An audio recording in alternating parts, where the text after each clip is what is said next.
Welcome to The Unpredictable. Thank you for joining. On this episode, I am hosting an award-winning author, Jaclyn Desforges. Jaclyn is the author of Danger Flower, a poetry collection, and Why Are You So Quiet, a picture book.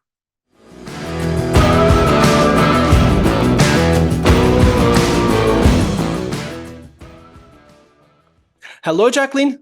Thank you for being with us. Thank you so much for having me. Welcome, welcome. Toronto has a rainy day today, so it's the day to talk about poetry.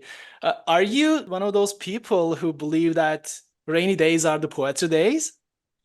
I'm always like a little bit bummed on rainy days, even no matter what's going on. I feel like the rain just actively makes me more morose, which sometimes can fuel that kind of poetic energy, which is nice. But I like to think that happy energy can and should be just as poetic. Okay, that's cool. So, Jaclyn, I know recently you are busy with your writer in residence activities at McMaster University in Hamilton. So, is this the last month of the program, or are you done? Are you totally done with the program already? This is the last month. I just had my finale last night, but I'm still gonna be writer in residencing until April 30th. I've still got a couple of events coming up, and some more folks to consult with. But yeah, I've been doing this since September, and it's just been such a wonderful experience. Oh, that's great. So I have a detailed question about the program. So because you provided consultation sessions during this period and you help people how to express their feelings by using their words, what's your takeaway from this program? Can you tell us about the experience that being a witness of other inner worlds and leading them to open their windows to everyone? Well, that's a beautiful Yeah. question. Oh my gosh. Well, I will say that um, I felt so honored to be someone who people are coming to talk about not only their writing but their lives, and from the beginning of this program, I made it clear in my booking guidelines that while people can bring in writing for me to edit and give feedback on, I've also been totally happy for people to come in and just chat about their creative lives in general, or like if they have any questions about writing stuff. So I've been privileged enough to have an incredible number of conversations with people. I think the total number of appointments that I have done at this point is about 250. And I think it's just a very magical thing. Like it's a very ordinary thing in some ways. It's just two people getting together and chatting about what's going on, and me offering some encouragement and some information where that's needed. But in general, I think like that kind of container of being a writer, being someone who has gone through a bunch of different challenges in this work over the last 10 years, and talking to somebody who has questions, like it just creates this safe container where people can, I don't know, I've wanted people to feel very comfortable, and that's the feedback I've gotten, that I wanted it to feel very accessible to people. So yeah, it's been a huge honor to be kind of shepherding people through the process of like whether they're working towards publishing a book or they're just getting started writing after a long period away from it.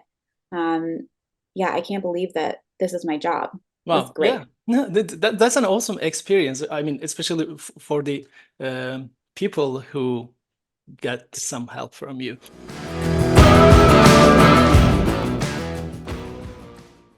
Let's talk about your writing.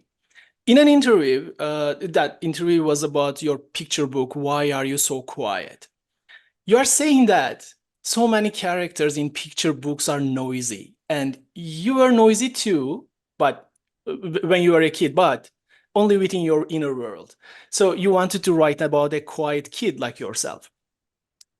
That picture book, your poetry, and the other works, after all this successful writing process, do you still feel yourself quiet, or do you believe you tuned up your voice for everyone by using your writing? Like Now it's time for me to talk, and it's time for you to be quiet and just listen to me. That's so funny. Yeah, I've been thinking about that lately because I always kind of identified as like a very shy, kind of introverted person. Um, but I don't know if that's even true. I think when I was a kid, I was in situations in which I felt like I was so overwhelmed by like the noise and chaos of, so, when we put kids in those kinds of situations, we put them in big classrooms, and they're often, it can just be very overwhelming to be a kid. When you're a kid, you don't have a lot of control over your environment. You don't have a lot of control over what's going on around you. So yeah, I was very quiet when I was a kid. But now in my 30s, like I am getting much louder. Like in terms of my writing, my goal with my writing is always to be as authentic to my inner world and my inner experience as possible, and to be blunt and vulnerable and honest wherever I can. And then just like in terms of my aesthetic, like ever since I hit 30, I've dyed my hair purple, and like my Insta feed is just a very, very colorful place. So I don't even know if I would call myself quiet at this point, but Mhm. um, I'm enjoying like emerging in the world in a way that I didn't when I was a kid.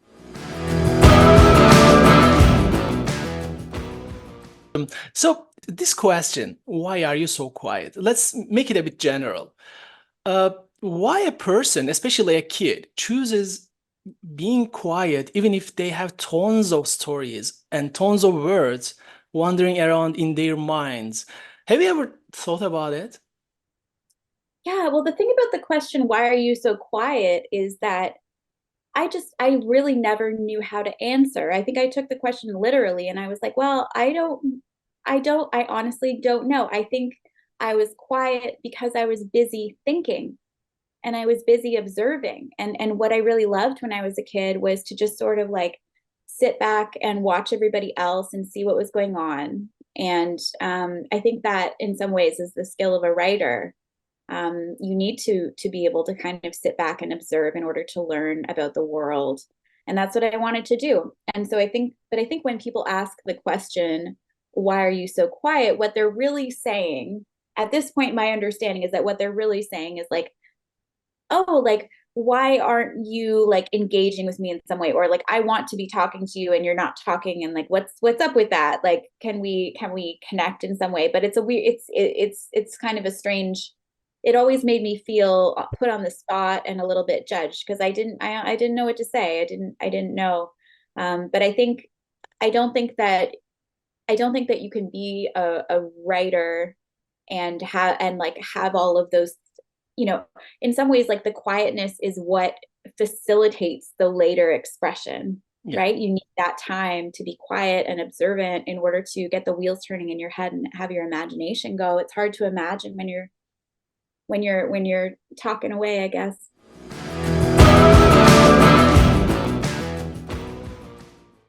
Jacqueline, your poetry collection, I would like to show this beautiful cover to the audience. Danger Flower. This great poetry collection starts with a poem that deserves to talk about it independently. It's a very strong sign that tells you what you will see in the other pages. The poem is reverse made. A baby girl turns into a reverse mermaid during a baptism. I mean, a religious practice, a baby, a reverse mermaid. Can you tell us the story of this poem and what is the message this reverse mermaid brings us? Well, thank you so much. I really love that poem. In terms of the meaning of it, it's complicated. I think it's one of those poems that's like, I think it works on a dream level, and it's kind of surreal, like the idea of sitting in a church and being part of a baptism, and then the baby is baptized and then becomes a reverse mermaid, like who like has a fish for a head. Yeah. um the symbol of a reverse mermaid for me in a lot of ways reflects my own sense of being a fish out of water in the world.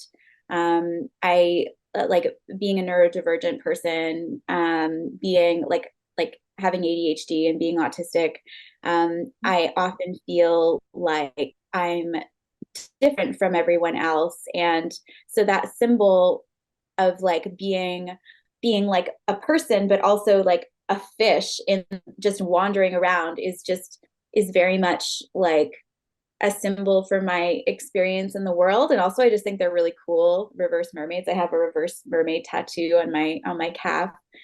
Um, yeah, so and I like how that poem ends with um, Jesus himself comes down from the window, and then they Uh-huh. hang a photograph of him at the bait and tackle because you caught the baby like you catch a perch. Anyway, I Yeah. hope it's not too sacrilegious or anything. Wow, yeah, that's an amazing poem. I mean, it's like a movie scene, so you can imagine everything.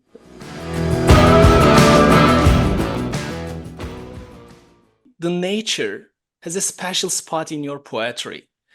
As we can see it in your poem, let me read the name of the poem correctly. I can communicate if communication is another form of thinking. So this poem was shortlisted for the CBC Poetry Prize last year. Dear audience, please visit the website of CBC and read this beautiful poem and its story as well. Jaclyn, can you tell us about the form, place, and the importance of the nature in your poetry? Because especially based on this poem, you are talking about something about a park, what you see in that park. So could you please tell us about the importance or the place of the nature in your poetry? Absolutely. So going out into nature is really important to me, just in terms of like my own health and happiness. It's important for me to see trees and water. That's just, you know, um, I need that in order to stay grounded. And so I go with a friend of mine to Princess Point, where there are hiking trails, and we go most weekdays. So on this particular day, we went there, and it turned out that the Royal Botanical Gardens, they do a controlled burn every once in a while of the area there. So we walked over, and everything was burned down as though there had been a forest fire. And this is done, like, this is not a bad thing. This is good for the landscape, and it's done Mhm. because people are taking care of the land, and it's important. Um, but still, walking around, I was shocked at the way the birds sounded different, because we had heard them every day singing. And on that day, after this terrible thing had happened to them, in a way, right? Like they don't know what's going on. It's just everything's on fire all of a sudden. It really sounded like they were screaming. Mhm. And so the poem that came out from that, um, it ended up being like it's about a lot of different things, and it ended up being a lot about grief and intimacy and coping with like psychic pain, basically, and addiction and disordered eating. Like everything is in there. But I think, to answer your question about like nature and how it affects my poetry, I think when I look at the natural world, or I encounter even reading about science, reading about insects, reading about planets, like reading about the world, my brain just automatically sort of goes to a metaphorical understanding of that, and I just very I make those connections, and I think it's just very important to me that my poems are grounded in the physical world. Like poetry can be such a lofty, airy thing, and I don't want it to be. I want it to be grounded. I want it to have dirt in it. I want it to have roots, and I want you to be able to feel it in your heart when you're listening to it. Awesome, awesome. So let me add this question. Even the name of the book is Danger Flower. So why did you choose this interesting name? Well, Danger Flower was the title of one of the poems in the book. Yes. So the original title of the book that I had come up with was Herbal Remedies for the End of the World, which is fine, but my editor, Jim Johnstone, suggested Danger Flower. And as soon as he said it, I was like, oh my God, yeah, it totally makes Yes. sense, especially because I had separated the poems into 4 sections, and each section was labeled with a different poisonous plant. So it was just sort of like this like funny, weird way of saying poisonous plants, danger flower. Yeah. And now every time I walk around and I see like a manhole and it says danger on it, I'm like imagining that it says danger flower on the ground. But yeah, I love it. I think it really captures the energy of the collection. Yes, exactly, exactly.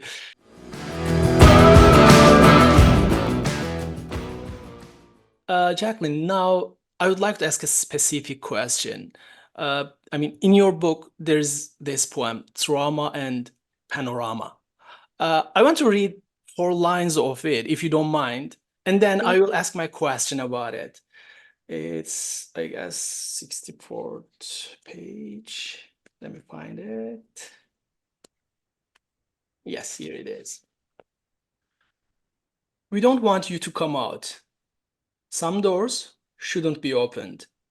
Meet another person. That person is you. Meet a goldfinch.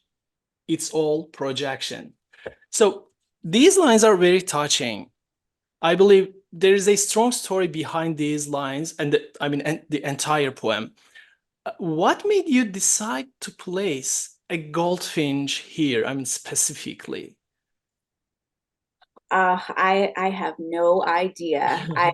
The way that I write poetry, I try very hard to not try very hard. The key for me is to relax enough that my subconscious mind can start sending out images like the same way that it would if I was dreaming. So in that, like, when I was writing that, the image popped into my head of a goldfinch, and I don't know what it is about. Like, I don't know why it is that works. I don't know what that means, but I knew as soon as I wrote it down that it was the correct thing that should be there. And I guess the overall, like, if I'm going to analyze that poem, I think it's something to do with the ways in which the real world, you can look at it as though it were a dream world, and people will say in a dream, you meet a person in a dream, all that those people are you, because it's all a projection. But sometimes I like thinking about the world, like the outer world, like that too. Like, what is it when I meet someone? Like, what is it that I'm seeing in them that is reflective of me? Like, in what ways am I projecting my own stuff onto the other person? Are they projecting their own stuff onto me? And in some ways, we're all just like in this crazy fever dream of existing on the planet. It boggles my mind. So I think that was what I was trying to get at there. That's cool. That's really nice. So, writing for children, because you have a picture book and poetry and fiction and the other works. I mean, different worlds, even if they are connected. How do you make it possible? I mean, working on different fields, even if they are in the literature. So, what is your strategy or style of writing? I mean, keeping this possible. I think I can't do just one thing. I gotta always be adding some other thing in. I have to always be changing it up and trying something new. I wouldn't recommend it. It's like hard. I'm always bouncing around, and maybe if I was like devoted to just one thing, that would be better in some way. But for me, these different genres just offer different opportunities. Writing the picture book, like, that has allowed me to have a reach that you don't normally get as a poet. Like, the fact that I've had so many parents email me, or I've had people stop me on the street, like, and Wow. tell me that like their kid loves the book, and their kid sees themselves in the book, and they like read it every night, like that kind of thing. Like, being able to connect with other kids who are having the same experience that I had as a kid. Oh my God, like, they're like, how is there anything better than that? That it just totally blows my mind.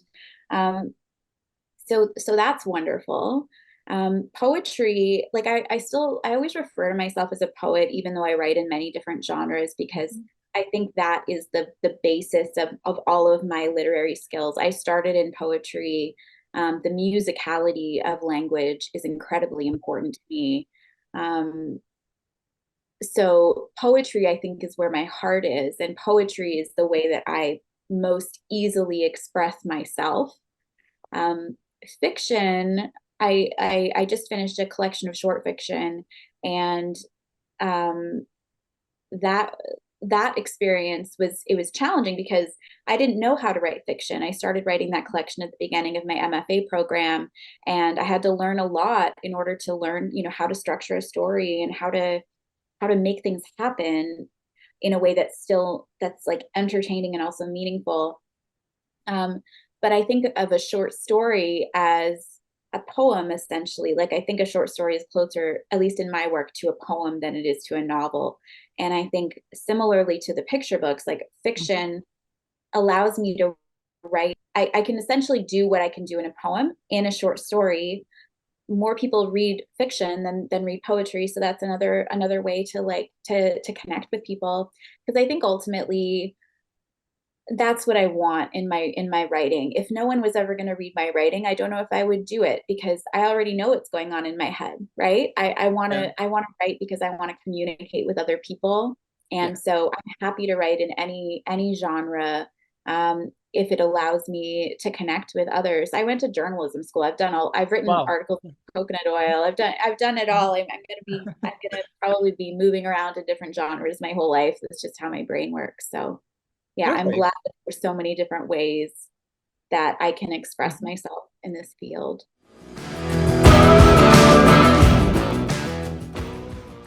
What are you working on currently? Is it a poetry again or something else? I'm I'm writing a little bit of poetry, but very slowly. Like, I will have another Mhm. collection at some point, but I'm not Right. rushing it. Mhm. I'm writing a novel, which is Yes. so much fun. I am Mhm. having a blast writing a novel, and after writing the short story collection, short stories are hard. Like, and it took me 5 years, to get, because I was writing 13 different stories. I'm Mhm. creating 13 different worlds. Yes. Now doing the novel, like, I'm sure it's going to get hard at some point, but for now it feels like so delicious to just fall into the world of the novel, Mhm. just write whatever emerges, and like I get to just be in the same story meanderingly Mhm. for as long as I want. Like, I'm having a total blast with it. Mhm. But yeah, I'm sure it'll get tricky at some point. Um, yeah, that's what I'm doing. Yeah, sounds exciting. So I'm looking forward to reading it. So, Me Jacqueline, too. yeah, here is my last question.